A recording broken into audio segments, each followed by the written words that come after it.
Bored at home? Head over to Chumba Casino and join some serious social casino fun. With hundreds of games at your fingertips, no purchase necessary. You can play anytime, anywhere.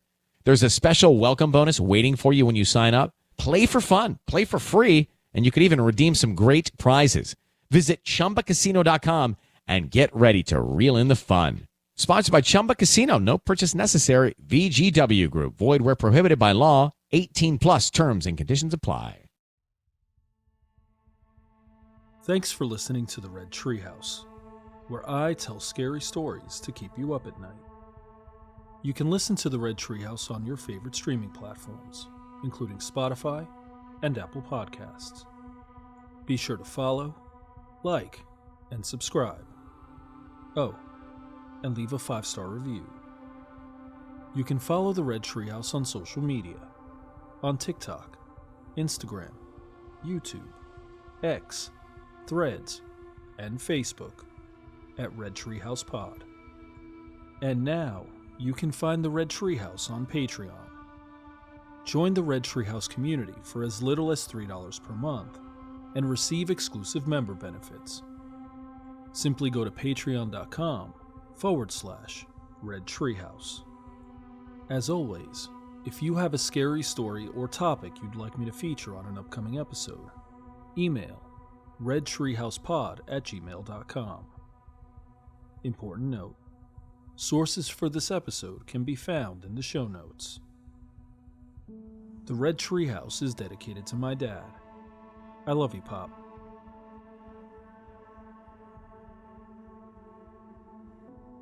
As the Red Treehouse has grown over the past 17 months, I've begun prioritizing original short horror stories submitted by listeners and fans. As someone who loves a good story, this is one of my favorite parts of producing the show. And narrating these stories is added motivation to share my own short story in the coming weeks. Recently, Heather Lambert submitted 2 original short stories, and both are a perfect addition to the Red Treehouse library of episodes.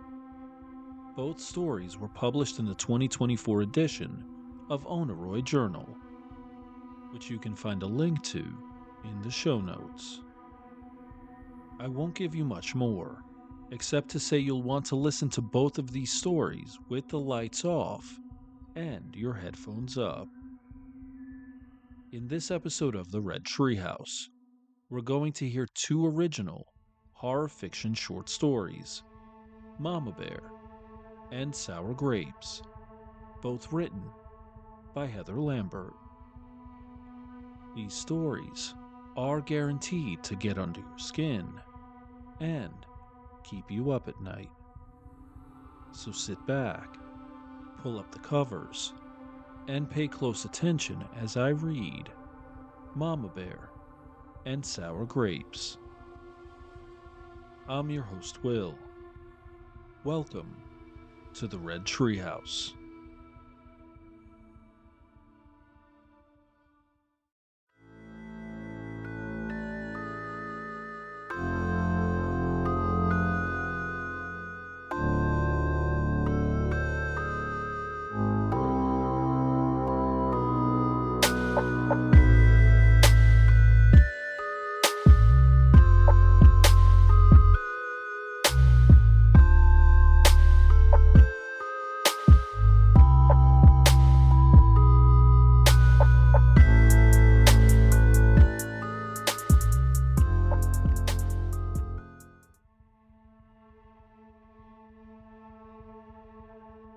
Mama Bear, written by Heather Lambert.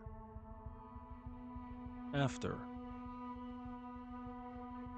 In all his 10 years on the force, Officer Singh had seen some grisly sides of humanity. He often bore witness to unspeakable acts of violence, some of which still haunted him to this day. None of them compared to this. He glanced at Officer Lupo, who was examining the scene with a furrowed brow and taking notes on his small notepad. Lupo sensed Singh's gaze and looked up. shaking his head. "This is a rough one." Lupo stated what everyone in the room was thinking. "Let's all try to keep our heads." Then, based on some unspoken collective instinct, the team all simultaneously looked down at the dead pregnant woman lying on the floor. They had been called in by a concerned neighbor. The neighbor stated they hadn't seen or heard anything from the woman in the next apartment for at least a week. When they had knocked on the door a few times, they never received an answer, so they were hoping someone could check on her. Officer Singh, who was not expecting to find anything unusual, unlocked and opened the front door of the apartment to discover a scene that was exactly that. The woman and fetus had been dead for roughly 3 days by the time Singh arrived. He knew even before he laid eyes on her, when the freshly rotten smell first hit him as he opened the door. The woman was lying on her back, legs splayed, with a large black pool of dried blood surrounding her pelvis. Closer examination proved that she had likely been violently raped, possibly with a large object, which was probably the cause of her blood loss. That object no longer appeared to be in the apartment. The woman's belly was massive and hard. If she had not been violently attacked, Singh reasoned, she likely would have given birth any day now. Purple stretch marks carved through her lower abdomen, reaching up towards her navel.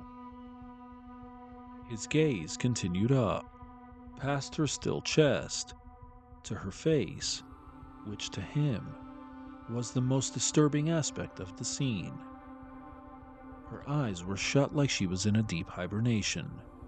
Her mouth was closed and set, with a slight curl upwards at the corners of her lips. She faced the ceiling with an abnormal straightness, as if her head refused to relax to one side or another. If he had only seen her face and nothing else, he would have guessed that she was peaceful, content even, like she was having a wonderful dream. Despite the mostly straightforward scene of assault in front of them, the officers were struggling to piece together the string of events. The door had been locked from the inside with no sign of struggle. There were no other signs of forced entry into the apartment, so it was likely performed by someone she knew. But after searching her belongings and making a few phone calls, the officers were at a loss for any likely suspects, since the woman appeared to have very little family or other close connections within at least a 6-hour radius. She was, by all accounts, very much alone. The team stood around the woman's body, in the middle of her small, dark apartment, openly perplexed and deeply unsettled. Before, I let out a long, agonized wail. The nurses scurried around at my feet while the doctor peered back under the sheet and between my legs. "Keep going, Rose, you're doing great," she encouraged me along. I sensed that she was encouraging me more than she did the other patients. A nurse was standing next to me, holding my hand so that I could squeeze hers. 1, 2, 3, push, she instructed, and I obeyed, roaring into my pain. I never planned on giving birth alone, though I suppose no one ever plans for that kind of thing. It's not exactly a goal that comes up on a 5-year plan. But one day, a year or so into your marriage, you could find yourself unexpectedly pregnant, and then even more unexpectedly deserted by your husband, who thought you weren't capable of conceiving.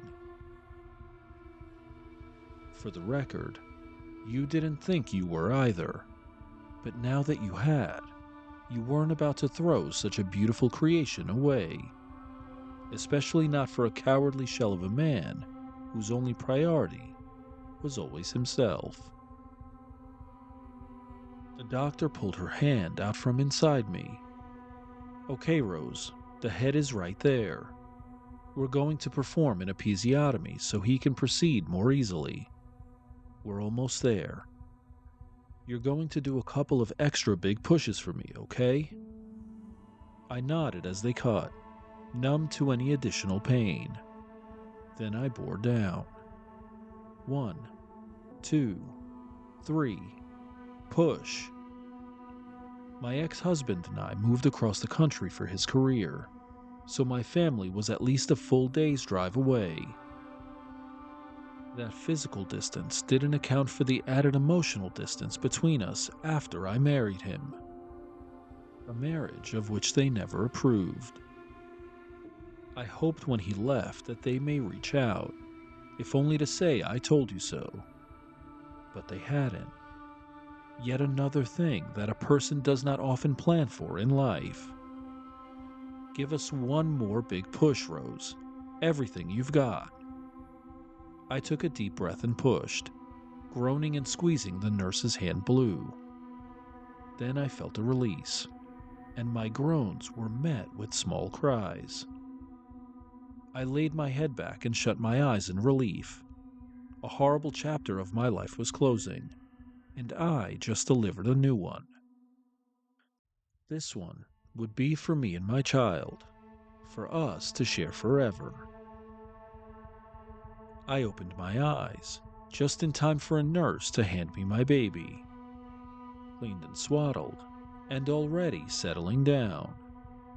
It's a boy, she whispered, smiling down at me. She placed him on my chest, and he turned his head to me. Gazing at him, I crawled out of my dark and hollow cave, and for the first time, I saw the sun.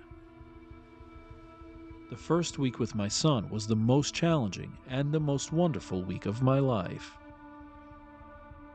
Every waking hour, which was most hours, was dedicated to his needs. From feeding, to burping, to diaper changing, to cuddling, to rocking to sleep, and then doing it all over again. We were a single soul, as if we were still attached through my womb. Feeding him was my greatest joy. It was the only time when I felt whole. Without him attached to me or touching me, I didn't know who I was. And I didn't want to know. I lived for him, and he for me. By the end of that transcendental week in our little apartment, the fridge contained only condiments, and the cupboards only a small bag of peanuts. Despite my instinct to stay in our chamber together, I knew we had to venture out for some food. Once I had carefully swaddled him and rocked him to sleep, I placed him in his stroller, stroking the dark hair already spreading on his tiny head. The door shut reluctantly behind us as we emerged back into the world.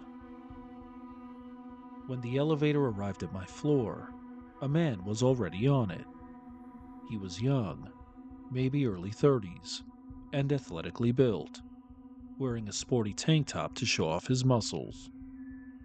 His expensive sneakers and heart monitor armband indicated that he was likely going for a run. Something about the way he looked at me screamed, "Former frat boy," which raised my hackles. I entered the elevator cautiously with the stroller.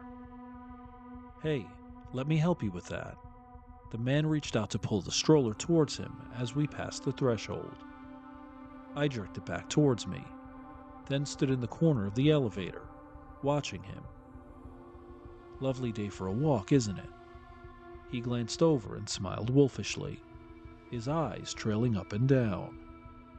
I nodded in response. "Where are you two headed?"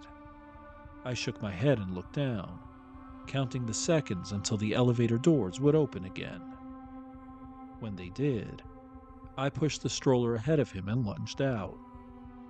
My heart quickened as I marched out of the front door of the building, and I tried to sense his presence behind me. As I turned the corner on the sidewalk, I glanced back to see him walking casually many paces behind me, hands in his shorts pockets. He was staring directly at me. An hour later, the concrete felt hard on my tired feet as I treaded back to my building. The grocery bags dangled precariously on each handle of the stroller, full of bread and honey and oatmeal and berries. I shuffled around the back of the stroller for the fob to get back in, careful not to wake my still sleeping son, who would likely need to be fed at any moment. The door chimed for me to enter, so I pushed him down the hallway and called for the elevator. The moment we were inside the elevator car, a voice called down the hall, "Hold it." I pushed the button to close the door. Despite my efforts, a man's hand caught the door, and in stepped the former frat boy.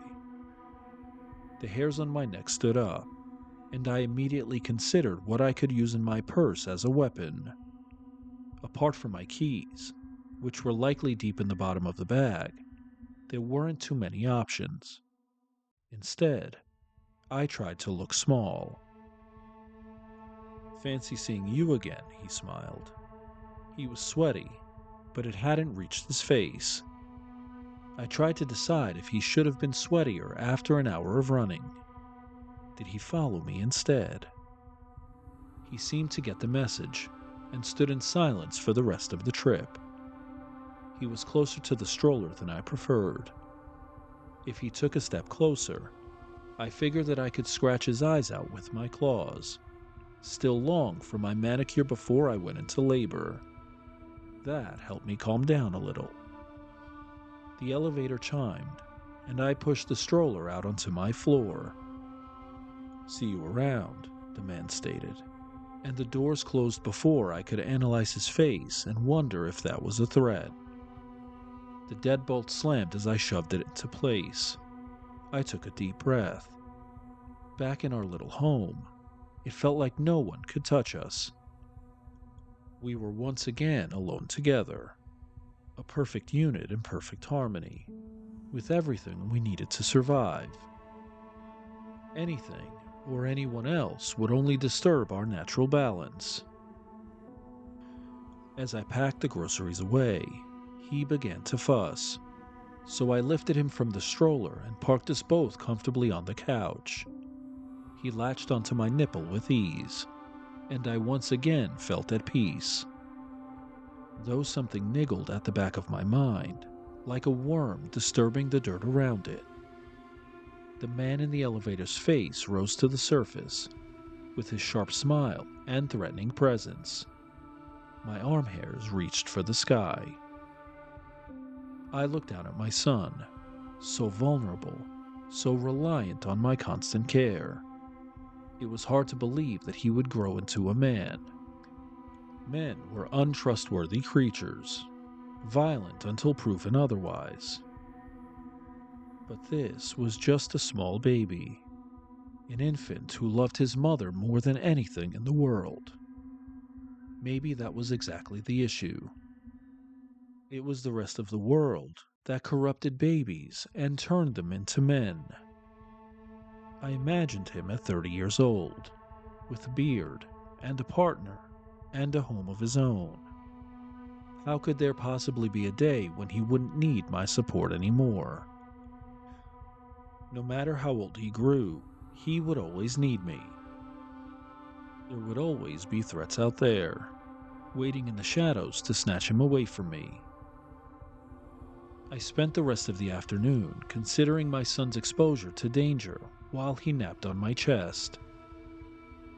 By the time the sun had long disappeared from view, I had created a master list of the many ways he could die. Being hit by a bus, an infected bite from a feral dog, tripping and hitting his head on the curb. I realized with disturbance that his mortality could not be prevented by keeping him in the apartment either. He could fall off the balcony, drown in the bathtub, or suddenly develop a lethal allergy to peanuts. Now that he was out in the world, anything was a predator, and anything could attack at any moment. I gazed around our dark apartment, sleep-deprived and anxiety-ridden. How could I possibly protect him from all of life's horrors? My son, my world, my new chapter was so easily breakable. I set my jaw. I would do anything to keep him safe, to keep him mine. I clutched at his small body lying on me, every inch of us connected through our skin. Together, we were one body, one soul. Then, in an instant, I knew what I needed to do. I lifted him, careful not to disturb his restful slumber. I rocked him as I moved to the kitchen, where there was enough room on the ground for me to lie down. I lay him next to me and gazed one more time at his beautiful face. My little cub, I thought as I pushed my underwear down under my dress. You have seen the world, but you will not know its horrors. I laid back and lifted him over me. Now, playtime is over. It is time for you to return to your cave. I opened my legs wide. Oh, such a clutch off-season pickup, Dave. I was worried we'd bring back the same team. I meant those blackout motorized shades. Blinds.com made it crazy affordable to replace our old blinds. Hard to install? No, it's easy. I installed these and then got some for my mom. She talked to a design consultant for free and scheduled a professional measure and install. Hall of Fame son. They're the #1 online retailer of custom window coverings in the world. Blinds.com is the GOAT. Shop Blinds.com right now and get up to 40% off select styles, plus a free professional measure. Rules and restrictions may apply. Sour Grapes. Written by Heather Lambert. Bag of grapes sat in a neat row, returning my stare as I performed some mental math. The sign said $4.99. I turned to my cart. Bananas, oats, bread, beans, pasta, canned potatoes. I sighed. Not this week, grapes. I pushed my cart between the aisles of produce, desperate to add some freshness to my diet. After Sarah cut my shift last week, my already tight budget was verging on suffocation. How was a girl supposed to live on 1 apple per week? This fucked up world would rather see me die than lose $1. As I skirted the perimeter, I found myself hypnotically tranced by the obnoxiously bright packaging of the Pure Positivity drinks. Meticulously placed in the produce section to make it appear healthy and natural, Pure Positivity was the latest hype in celebrity and influencer endorsement since Palm Wonderful. Transform your life, the slogan sang. I glanced at the sign. $4.99 for a tiny 100 milliliter bottle. I'd need a serious transformation of my life in order to afford this ripoff, I mumbled to myself. What'd I do for an extra $5?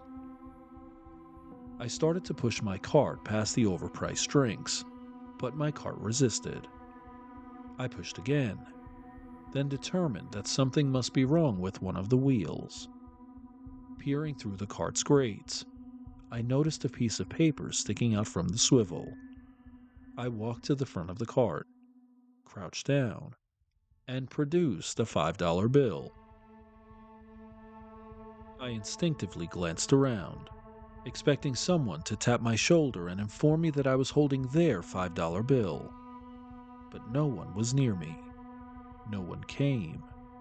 Finders keepers. My initial thought was to return to the grapes and victoriously grab a bag on my way to the checkout. It's what my mother would have done. She appreciated the luxury of real, whole food. Growing up the eldest of 6, enacting motherhood while her own mother worked a double shift. discovering my existence when she was 20 years old, in the middle of university, and nowhere near a functioning abortion clinic. Protecting my siblings and me when my father left in a fit of rage. A fierce mother bear whose cubs you don't fuck with. I'd always admired her strength in the face of society's cruelty. But something kept me glued in place, staring at pure positivity. It would not be the sensible way to spend the money. I needed nourishment, and the zero-calorie beverage from Models was not going to provide. For once, though, I didn't want to be sensible. I wanted to treat myself, to embrace my inner influencer for one day before I returned to my shitty reality. I let the temptation lead the way. Back in my apartment, I slouched on my second-hand couch, reading the back of the Pure Positivity bottle. What was in this stuff anyway? Ingredients: 100% pure positivity, the label read. Directions: live your dreams through positive thinking, and let the universe do the rest. Before you drink, affirm your goal. Then witness it manifest into reality. Nothing can stop you now. I rolled my eyes. What was this, some sort of hippie philosophy for rich people? I wish I had my $5 back, I sarcastically mused as I downed the bottle. The sickly sweet concoction disappeared down my throat. I paused dramatically, waiting for the $5 bill to appear before my eyes. When it didn't, I smirked with ironic victory, then got up to toss the bottle in the garbage.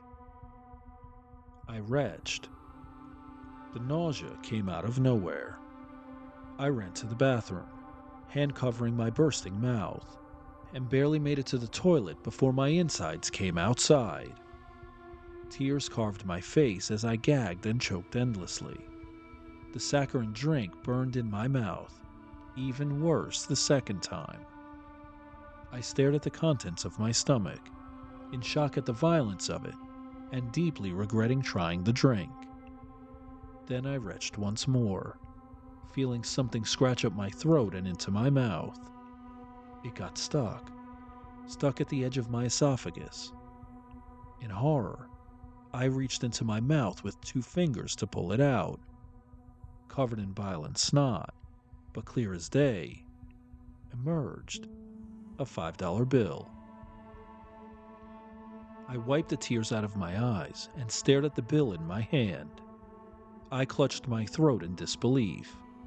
I dropped the bill on the floor and stood slowly, staring at it, willing it to disappear. When it didn't disappear, I moved back to the couch, retrieving the empty bottle from the floor on my way. What did I just drink? Ingredients: 100% pure positivity.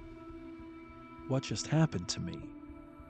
Before you drink, affirm your goal, then witness it manifest into reality. Who made this stuff?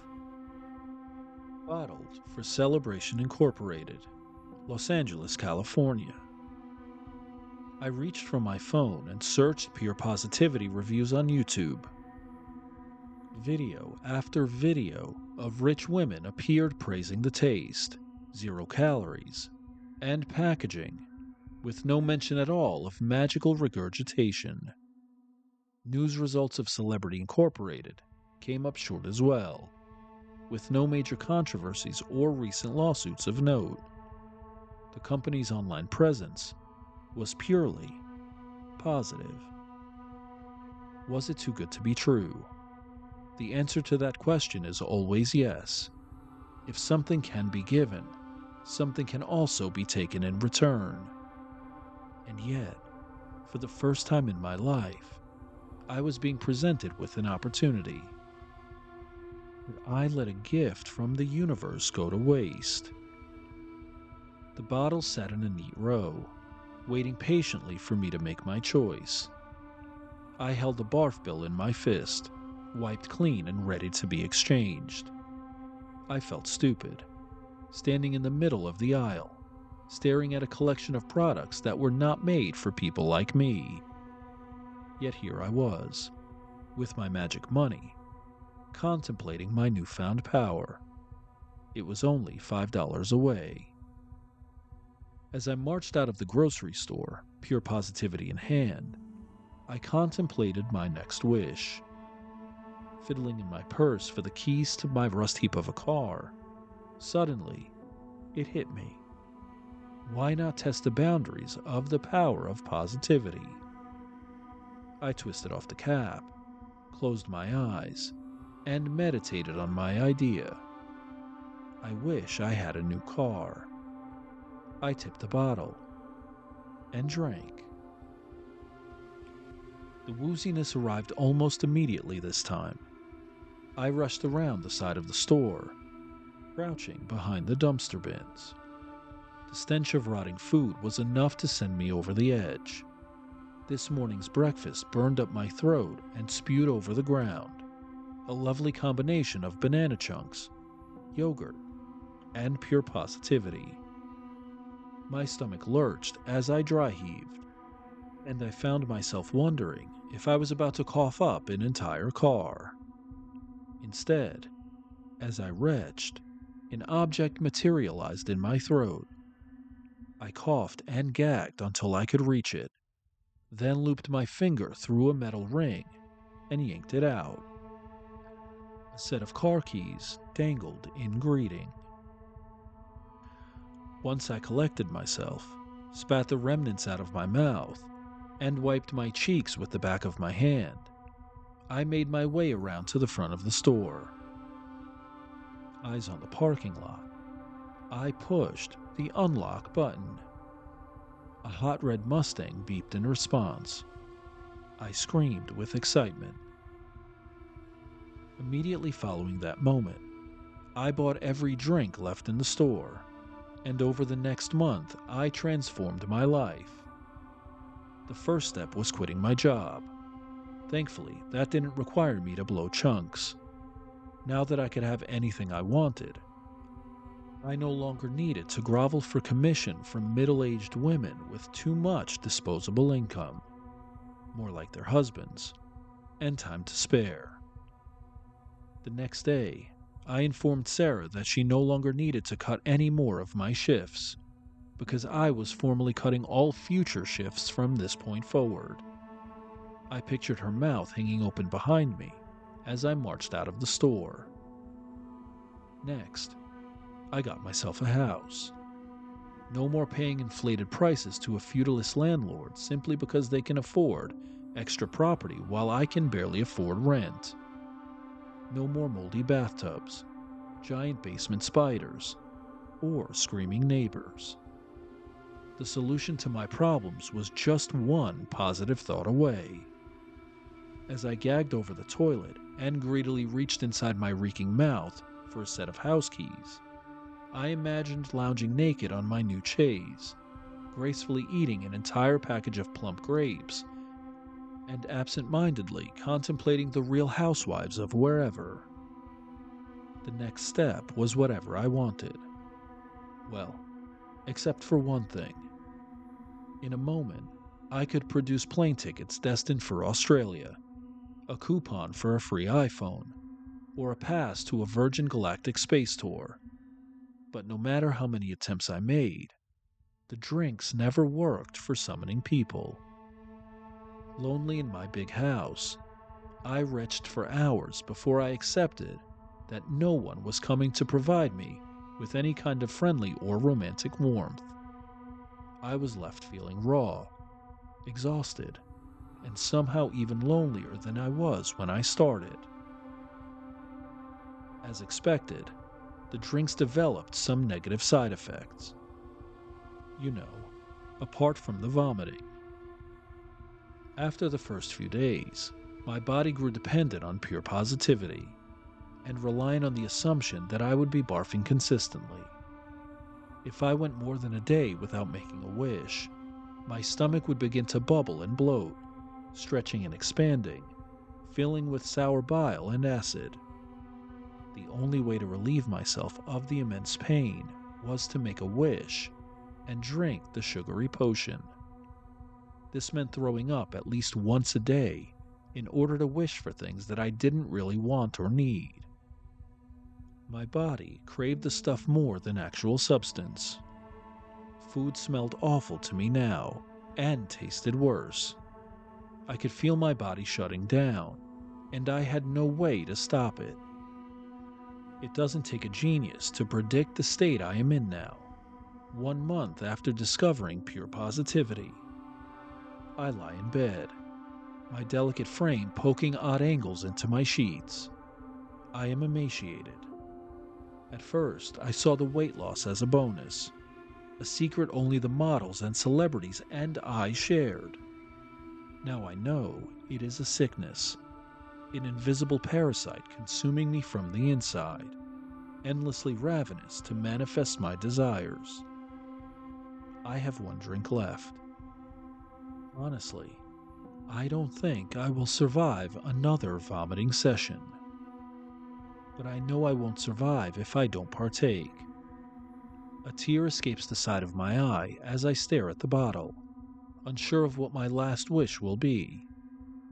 Damn, I think, as more tears trail over my pronounced cheekbones. I just want to be happy. I reach for the bottle, slowly twist off the cap, and pour the contents down my throat. Like clockwork, the nausea hits, and I reach for the bucket next to me. I retch and gag, dry heaving for what seems like forever. Nothing comes out of me. I am empty, squeezed into a raisin, left in the sun too long. My body is weak as it hitches.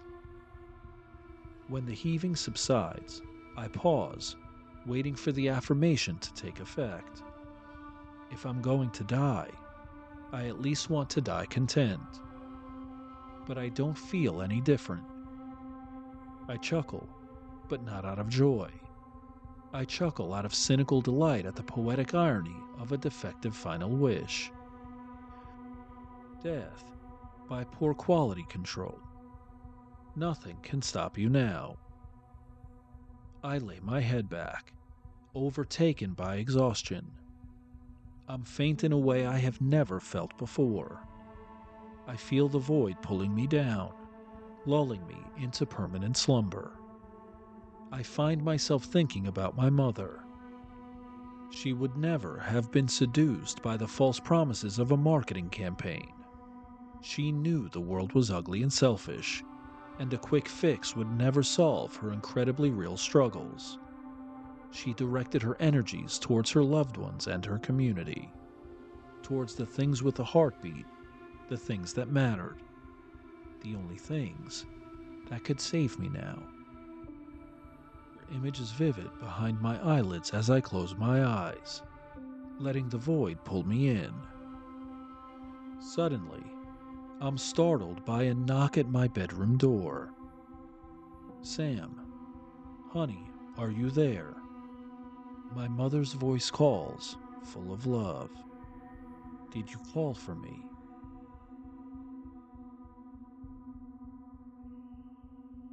I'll admit, these were haunting short stories, especially because I struggle with body horror, whether written or on film. A huge thank you to Heather Lambert for sharing these. I'm honored to have read them on the show. What did you think of these stories? Leave a comment or email me at redtreehousepod@gmail.com. As we turn down the lights on this episode, make plans to join me for the next one. I'm your host, Will. Thanks for joining me in the Red Treehouse.